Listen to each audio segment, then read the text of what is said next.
Bismillahirrahmanirrahim. Assalamualaikum warahmatullahi wabarakatuh. Yang sekalian, bukan pengajian ini lagi, cukup saya pikir.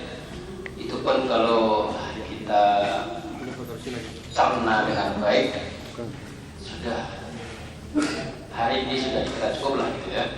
Meskipun sesungguhnya orang mukmin itu tidak pernah akan kenyang dengan kebaikan. Tapi ada beberapa hal yang saya sampaikan pada kesempatan ini. Pertama, teman-teman yang ikut kuliah hari ini haflah dan yang tidak punya kendaraan bisa ikut sama Pak Zainal. Mana Pak Zainalnya? Teman-teman yang tidak punya kendaraan, karena haflahnya bukan di sini, tetapi di maktab jariyat di aula kita sendiri yang alhamdulillah sudah siap. Untuk itu sekali lagi bagi kawan-kawan yang tidak punya kendaraan, maka boleh atau bisa ikut dengan Pak Zainal. Ikut aja di belakang dia. Kapan dia bergerak, ikut di belakang dia aja. Pulangnya masing-masing. Nah, pulangnya cari teman masing-masing. Syukur sama dia yang dikembalikan ke tempatnya masing-masing. Silakan kalau yang mau berangkat, silakan. Teman sekalian, pada hari ini juga ada beberapa yang perlu sampaikan. Pertama, jamaah kita Pak Jalil, tidak tahu mungkin hari ini atau besok katanya mau sambang ke Indonesia. Meskipun untuk sementara waktu visanya exit, namun harapan kita mudah-mudahan bisa kembali lagi bersama kita dan bersama-sama membesarkan berpartisipasi untuk kegiatan pengajian kita ini. Yang kedua, juga kita sampaikan, kita hari ini kedatangan tamu, ya, manajer eksekutif Wasol TV, Ustaz Mas'ud. Saya yakin teman-teman lama mungkin masih kenal, masih ingat, karena beliau termasuk salah satu yang muassis yang mendirikan jamaah pengajian kita ini. Jadi dulu Badia itu tidak ada pengajian. Kemudian beliau dengan 3 orang, ada Pak Edi, ada Pak Gugun, berinisiatif bagaimana supaya wilayah Badia ini tidak ada pengajian. Dan kebetulan juga waktu itu saya masih kuliah dan diminta untuk ke situ bareng-bareng. Akhirnya kita mulai berempat, saya dengan beliau, dengan Pak Edi, Pak Gun. Akhirnya dimulailah pengajian. Kemudian supaya gampang, karena orang kita itu kan suka nanya pengajian apa sih gitu ya. Kita ada pengajian apa gitu ya. Kemudian kita dikasih nama dengan Al-Qawam. Ya itu nama aja lah, tidak punya makna apa, cuma nama aja begitu. Kita minta beliau barang waktu mungkin 5-10 menit, bukan kultum ya. Jadi karena sekarang di Indonesia itu adalah sesuatu atau kondisi bangsa kita yang perlu kita renungkan. Kenapa itu semua terjadi? Padahal kata Allah kan, "Lau anna ahlul qura amanu wattaqau la fatahna 'alaihim barakatin minas sama." Betul kan ya? Kalau orang itu beriman, bertakwa kepada Allah, maka Allah akan menurunkan berkah dari langit dan dari bumi. Namun kenyataannya kalau kita amati sekarang ini, airnya ngamuk dengan adanya banjir, tanahnya marah juga, akhirnya datang longsor, airnya banjir, anginnya ngamuk juga, akhirnya apa? Lengkap sudah, tanahnya, Airnya, awaknya. terakhir satu lagi, apinya. Terakhir kemarin adalah di Solo, pasar Payuan kan kebanggaan kota Surakarta full terbakar. Anginnya belum. Angin. Udah. Sudah tadi Udah. sawah jatuh. Jadi angin, sawah jatuh, air, banjir, Tanah, longsor, api, kebakaran. lengkap sudah. Ya mudah-mudahan itu adalah peringatan, bukan azab. Mudah-mudahan itu peringatan dan bukan azab. Karena kalau sudah ada, berarti Allah menilai kita ini orang-orang kafir semua. Wala'adzubillah. Nah, ada beberapa waktu kita mohon kepada Akhul Al-Karim dan Masuk untuk memberikan pengalaman atau penyemangat motivasi agar kita di sini ini juga memiliki rasa tanggung jawab untuk umat ini. Jadi dakwah itu bukan hanya kewajibannya ustaz atau kiai, tapi bagaimana kita semuanya mempunyai rasa tanggung jawab untuk memperjuangkan risalah Islam sehingga negara Islam, kesayangan kita, kecintaan kita menjadi negara yang diridhoi oleh Allah Subhanahu wa taala. Makmur airnya, makmur tanahnya, buminya dan lain sebagainya. Allah Subhanahu. Demikian dari kami. Untuk Ustaz Masrur, langsung saja kita persilakan waktunya. Aku Tasmaun. Assalamualaikum warahmatullahi wabarakatuh. Assalamualaikum warahmatullahi wabarakatuh. Waalaikumsalam warahmatullahi wabarakatuh.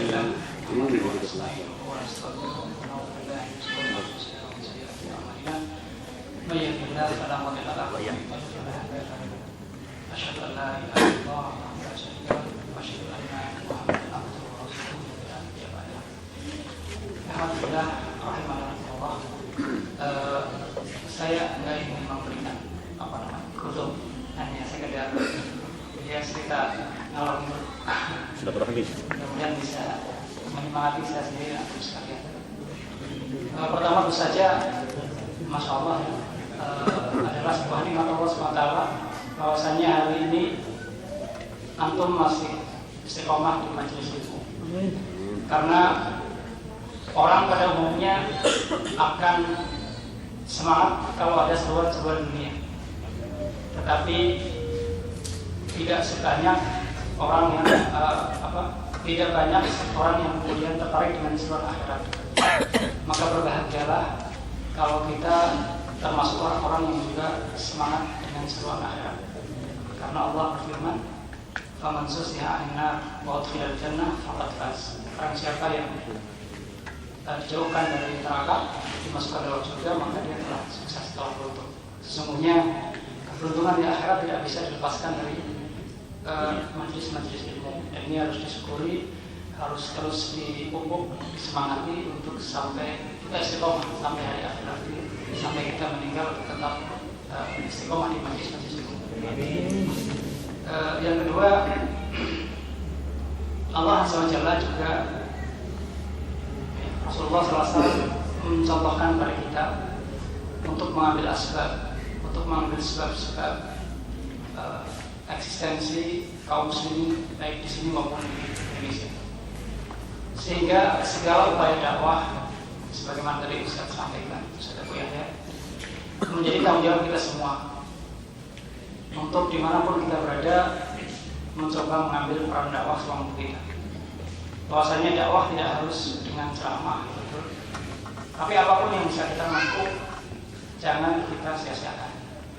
Ya, di Jariah mungkin masya Allah di sini banyak sekali, dan kita juga tidur di Indonesia. Material sekedar usul gitu, atau mungkin kaset, atau mungkin kutai, buku-buku kecil yang kita bagikan, bisa jadi itu menjadi kejutan kita di akhirat, bahwasanya dari suatu kecil itu Allah SWT memberikan pahala yang tidak terputus kepada kita. Dan yang ketiga tentang hal-hal yang terkait dengan kehidupan kaum muslimin, terus terang ini yang sering menyedihkan kita, karena terkadang kita juga bersikap parsial. Di dalam satu hal kita bersemangat, tapi kemudian melalaikan hal lain, dan itu kemudian bisa menyebabkan kemunduran-kemunduran. Misalkan pada hari di Indonesia, pada hari ini sebab-sebab kemajuan ataupun kemunduran sebuah peradaban. Kalau karena kita kaum muslimin, kita mengatakan peradaban Islam dan eksistensi ajaran Islam, itu memang selain kegiatan dakwah yang alhamdulillah ya, sebagai kita tidak pernah bersedih, kita selalu bersemangat, kita selalu tafakur, karena Allah Subhanahu wa taala tidak pernah menghitung apa yang di luar kita, hanya proses.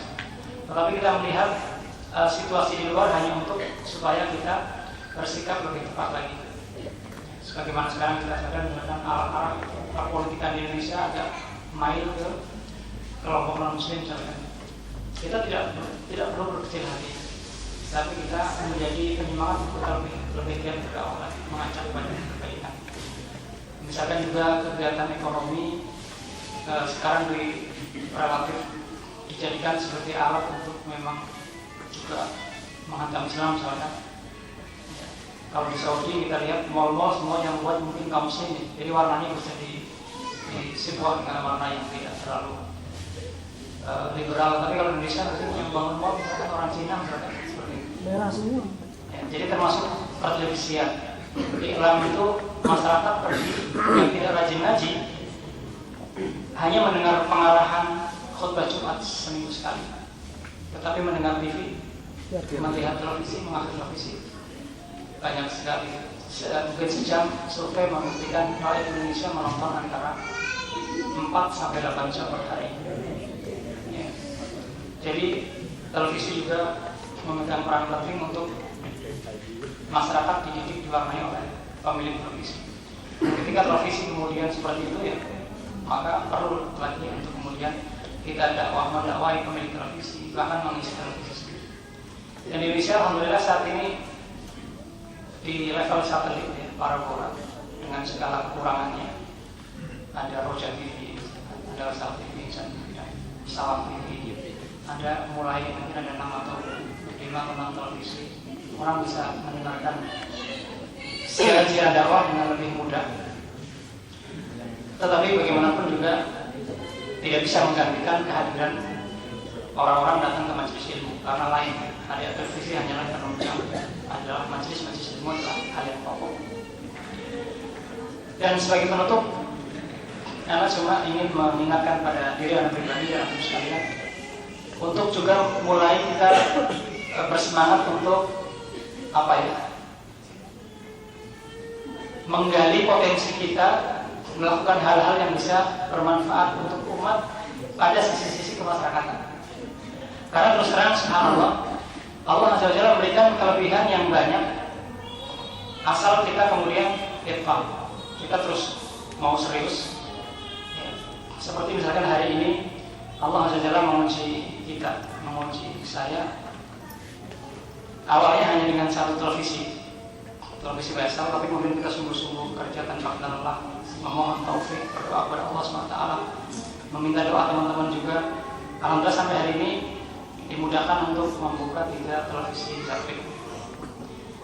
Kemudian kita juga ingin supaya televisi itu tidak hanya nyantol di satelit orang yang melihat di parabola.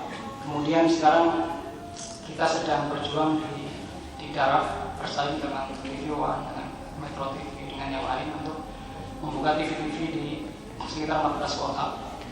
Dan ternyata tanpa uang, 1 rupiah pun ibaratnya. Maksudnya adalah supaya kita semangat. Maksudnya ternyata jangan hanya melihat bahwa kendala keuangan adalah menjadi kendala.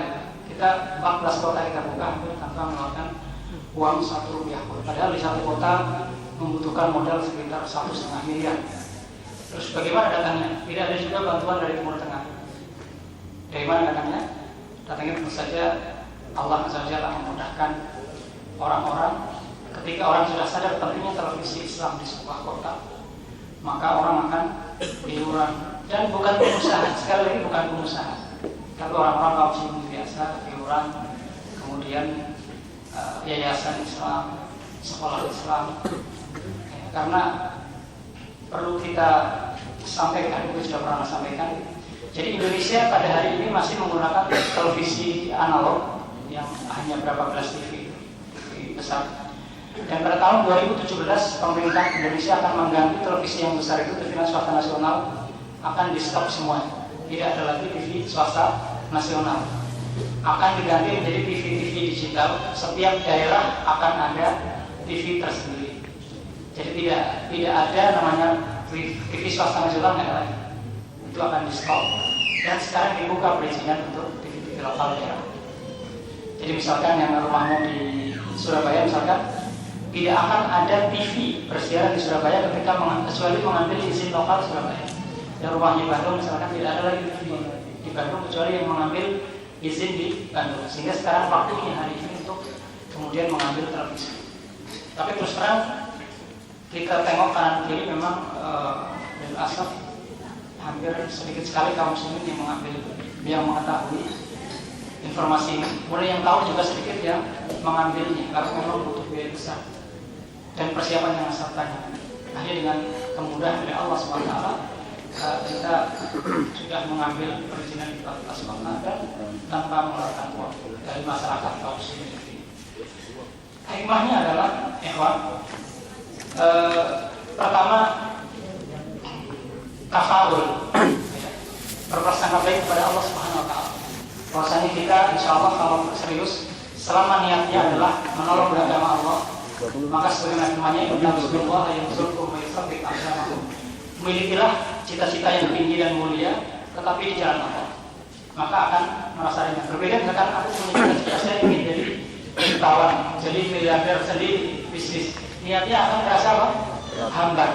Tapi untuk misalkan saya ingin bikin radio misalkan di Indonesia sekarang cukup 150 juta bikin radio di sebuah kota. Sekarang radio sunnah dakwah salaf di Indonesia, radio mungkin ada sekitar 80 atau 90 radio, hampir di beberapa kota banyak sekali.